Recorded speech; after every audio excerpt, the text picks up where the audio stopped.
ஒர்க்லாம் முடிக்கலன்னா உங்களுக்கு பனிஷ் பண்ணலாம்னு சொல்லிட்டாங்க.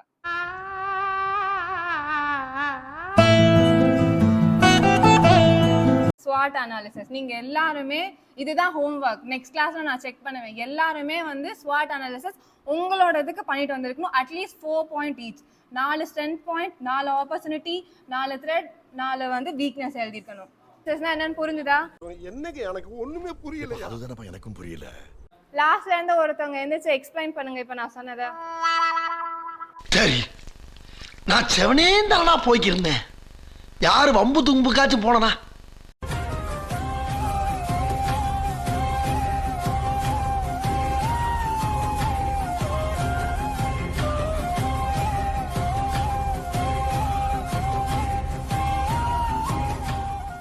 ஐயோ, ஒரு பைத்தியக்கார பைலட் அந்த நாடு மக்களும் மாட்டிட்டு படுற பாடு.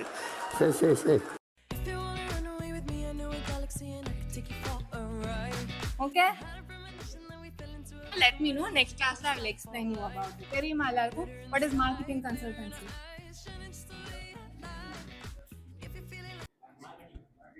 Correct. Oh my god, wow. சின்ன ஸ்மால் பிசினஸ்லாம் எடுத்துட்டீங்கன்னா அவங்களுக்குலாம் வந்து அவங்க கம்பெனி எப்படி பிராண்ட் பண்ணனே தெரியாது. ரொம்ப வருஷமா இங்க இருப்பாங்க, பட் அந்த அப்படி ஒரு கம்பெனி இருக்குன்னு யாருக்குமே தெரியாது.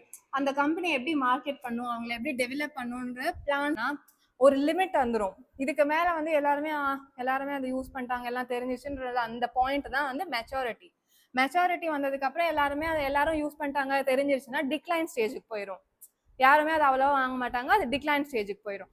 அதோட எக்ஸாம்பிள் என்னன்னா, அந்த காலத்துல டிவிடி பிளேயர்ஸ் எல்லாம் இருக்கும் தெரியுமா, எல்லார் வீட்லயும் இருக்கும். ஆஹா,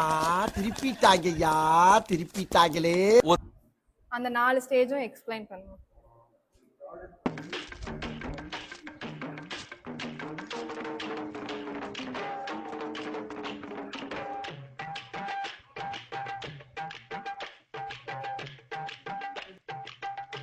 முபாஸ்